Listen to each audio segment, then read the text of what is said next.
si vous vous faites flasher par un radar, c'est très simple.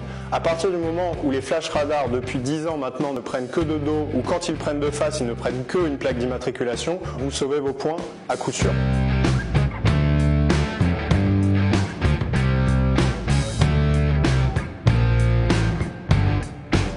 Vous pouvez contester immédiatement en disant que vous n'êtes pas l'auteur de l'infraction. Parce que parfois, de bonne ou de mauvaise foi, on ne se souvient pas qui était au volant à ce moment-là. Donc on va devant le tribunal de police, on paye une consignation qui n'est pas le paiement de l'amende. On explique simplement que l'on ne sait pas qui était au volant au moment de l'infraction. Et à partir de là, vous sauvez vos points à coup sûr. Sur tous les excès de vitesse, vous avez toujours mentionné dans la procédure l'appareil. L'appareil, c'est souvent un radar mobile ou un radar fixe avec une marque, un numéro de série et des dates d'homologation.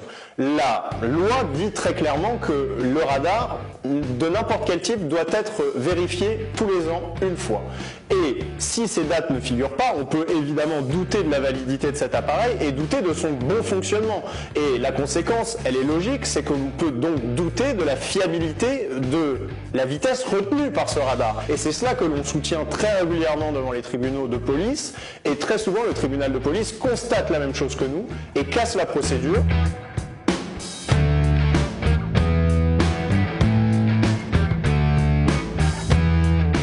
Par exemple, le feu rouge, vous avez une intersection qui doit être précisée. Ce n'est jamais le cas. Pour les distances de sécurité, là encore, on a beaucoup de décisions qui nous disent il faut préciser, mais quelle était la distance à respecter, quel était le contexte de l'infraction. Et évidemment, les agents de police ne prennent jamais le temps de contextualiser ces amendes. Et c'est là qu'il faut rompre avec l'automatisation de la répression et aller devant le tribunal, s'expliquer et obtenir des victoires juridiques.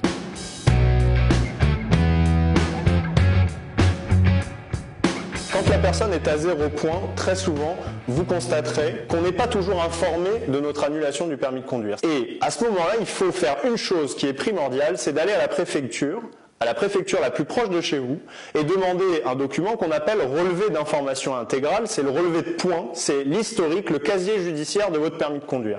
Et sur ce document, ce relevé d'information intégrale, vous allez voir apparaître des retraits de points qui parfois ne vous sont jamais parvenus. C'est-à-dire que vous ne savez même pas que vous avez commis un feu rouge une fois à Brest, un excès de vitesse dans le sud de la France, et c'est cela qui a causé votre annulation du permis de conduire. Et la méthode dans ce cas-là, et c'est celle qu'on emploie au cabinet IOSCA pour récupérer les permis de conduire, tout simplement, c'est de dire: je n'ai pas été jugé pour ces faits-là, je n'ai jamais pu les contester. Alors, je vais aujourd'hui les contester, même parfois 4, 5, 6 ans plus tard, et dans l'attente, le ministère public va devoir me rendre les points immédiatement. Et à ce moment-là, vous allez revalider votre permis de conduire avec la possibilité de faire un stage de récupération de 4 points. Vous allez recréditer un solde suffisant sur votre permis de conduire. Et même si par la suite, il y a d'autres infractions ou d'autres retraits de points, eh bien votre permis restera valide à 12 points sur une durée où il n'y a plus de permis probatoire à passer.